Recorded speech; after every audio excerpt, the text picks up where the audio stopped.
Good morning. Today, I would walk through how our cybersecurity program protects the business, support operations, and manages risk across both physical and digital environment. We'll cover our strategic framework, the key initiatives, and how this program directly supports Augusta Medical's mission to deliver safe, quality patient care. This comprehensive approach integrates technical controls, people development, and process improvement to create a resilient security posture. Our program is designed to reduce risk, ensure compliance, and maintain business continuity while supporting growth and innovation.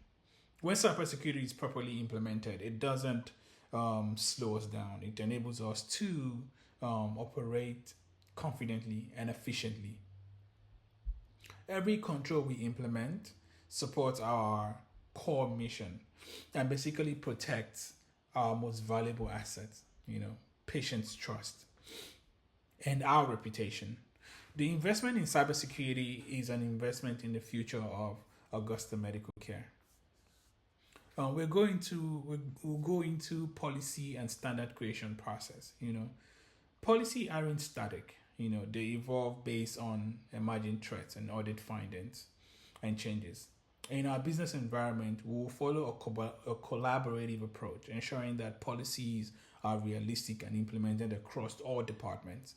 Our governance model will balance security rigors with operational feasibility, thereby recognizing the unique constraint of a healthcare environment. This ensures staff understands and can follow policies. We will use the NIST, the CSF as our foundation because it's flexible, it's widely acceptable across industries, and specifically endorsed by healthcare regulators. The five functions will be identify, protect, detect, respond, and recover. We'll provide a very comprehensive view of our security posture. We're currently at a tier 2, which is a risk informed, and we're working towards tier 3, which is repeatable and measured, where controls are consistently applied and monitored.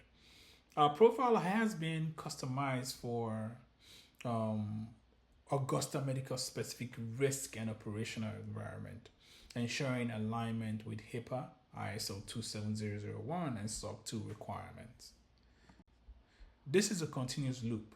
Cybersecurity lifecycle itself is a continuous loop, not just a one-time setup. We don't implement controls and forget about them. Instead, we will continuously assess our environment, monitor for threats, detect incidents when they occur, respond rapidly, and then capture lessons learned to improve for next time. This circle will strengthen our defenses over time and ensure that we adapt to emerging threats and the changing business needs. Security directly supports business, like security policies and just how it aligns with our business. It directly supports business goals like trust, uptime, and compliance. Our policies aren't obstacles, they are enablers. For example, access controls will ensure that patient privacy while enabling clinical staff to quickly access the information they need. Encryption would protect patients' data while allowing us to use cloud services. That improves efficiency. This is how security creates, competitive advantage. When patients know their data is protected, they trust us more. Our system and network overview. Our environment is cloud heavy, which increases flexibility but also introduces new risk. We've implemented a layer security approach. Our control, sorry, approach. Our identity provider centralizes authentication and ensures that strong access controls are followed.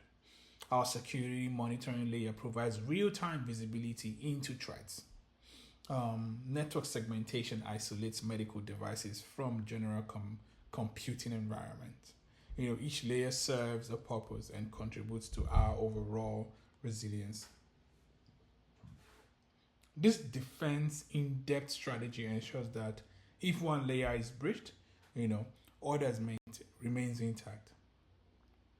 What are the risk and assessment, and then the business impact analysis?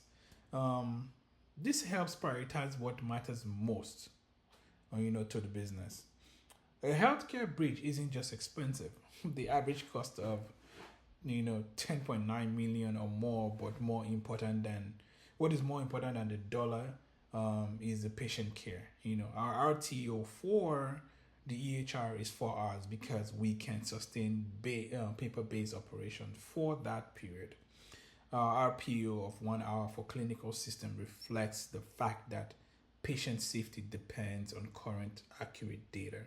These targets drive our investment in redundancy, backup systems, and also recovery capabilities. Um, if something goes wrong in terms of business continuity itself and then just disaster recovery, if something goes wrong, we don't guess. We follow a detailed plan. Our plan or our data is replicated every 15 minutes, to an off-site facility, ensuring that we never lose more than 15 minutes of data. We test our disaster recovery procedure twice a year to ensure our team know exactly what to do when a real incident occur. Our communication plans ensures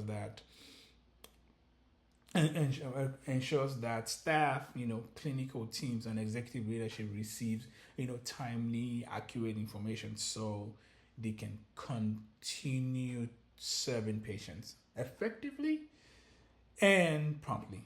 This exercise have revealed gaps where we also corrected those gaps, before real-time incidents occur. Not all standards, like the type of standards and the regulatory requirement. For me, not all standards are equal. Some are required, other guide us. But HIPAA and high tech are laws. We must comply or face fines. Sometimes up to 1.9 million per violation category. Regulations like state breach notification laws are enforced by authorities. Frameworks like NIST and ISO are flexible, but they are widely recognized and provide a solid foundation. Our internal policies translate these external requirements into operational guidelines that our team can follow. We also follow industry practices that actually aren't legally required but improve our security posture and align with what peer institutions are doing as well. What is our incident response and handling plan? A strong response for us reduces the business impact significantly. We have a 24/7 security operations center staffed by trained analysts.